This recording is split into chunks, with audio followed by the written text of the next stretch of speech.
जीवन में जिसके पास शाम होता है ना, उसके पास जीवन में कभी किसी प्रकार की कोई कमी नहीं होती। अब दादा और पोते का बहुत अच्छा मिलन होता है और इतने में घोड़ों की आवाज सुनाई देती है। अब पांडवों से बर्बरीक जी मिलते हैं। घोड़ों की आवाज सुन करके युधिष्ठिर कहते हैं कि अब अज्ञातवास का समय प्रारंभ हो गया है, हमें दुर्योधन के सैनिक ढूंढ रहे हैं, पता नहीं कहीं वो हमें पकड़ न लें।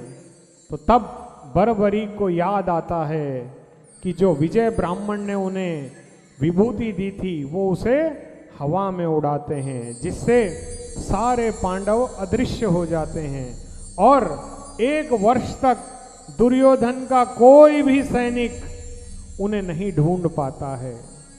वो जा करके एक राज्य में छुप जाते हैं और 1 वर्ष का समय यूं ही बीत जाता है।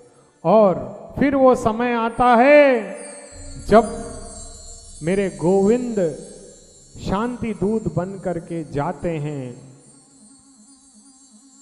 दुर्योधन को समझाते हैं कि हे दुर्योधन, तुम जो छल से इनसे जीते थे, इन्हें अपना राज्य इंद्रप्रस्थ पुनः वापस दे दो, तो फिर ये महाभारत नहीं होगी।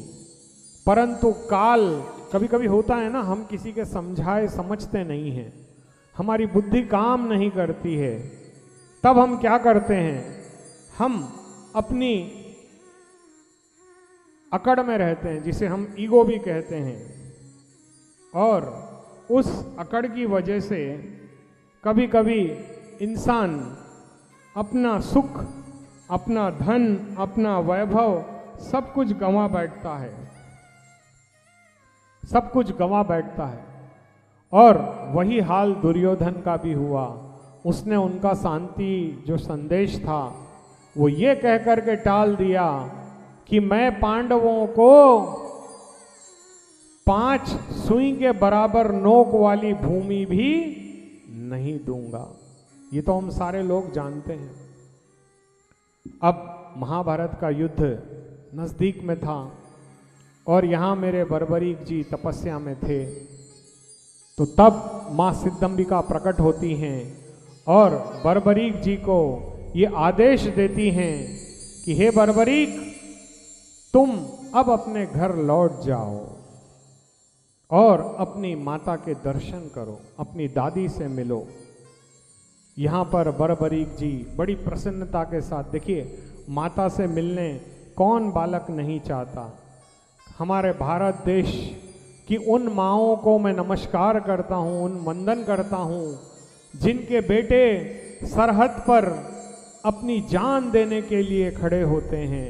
उन मिलिट्री वाले के लिए हम एक बार जोरदार ताली बजाएं, क्योंकि देखो वो उन माँओं के लाल हैं जो शहीद होते हैं हमारी सुरक्षा के लिए।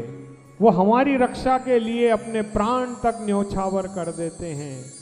ऐसे वीरों को हम इस व्यासपीठ से नमन करते हैं। धन्य है ऐसी माताएं जो आज भी ऐसे वीर बालकों को जन्म देती हैं, जो देश हित के लिए अपने प्राण तक त्याग देते हैं, अपने प्राणों को भी गवा देते हैं। युद्ध जब जब होता है तब तब बहुत विनाश होता है। मेरे गोविंद ने हमेशा चाहा कि कभी विनाश ना हो, कभी नाश ना हो, इसीलिए वो शांति संदेश लेकर के गए। परंतु दुर्बुद्धि दुर्योधन ने उनको ही बंदी बनाना चाहा। जो त्रिलोकीनाथ किसी के बस में नहीं आ सकते, वो उस दुर्योधन के बस में क्या आते। उन्होंने अपना सुदर्शन निकाला, उसे संकेत भी दिया कि तुम्हारा पाप का घड़ा भर चुका है, अब भी संभल जाओ, अब भी संभल जाओ। परंतु दुर्योधन की बुद्धि तो काल ने हर ली थी। वो कहाँ किसी की बात सुनता, वो उसने बात नहीं सुनी। और कन्हैया की जो लोग नहीं सुनते उनके लिए तो हम क्या कहें, क्योंकि जो कान्हा की सुनता है वही जीवन में कामयाब होता है। तो हमें क्या कहना है?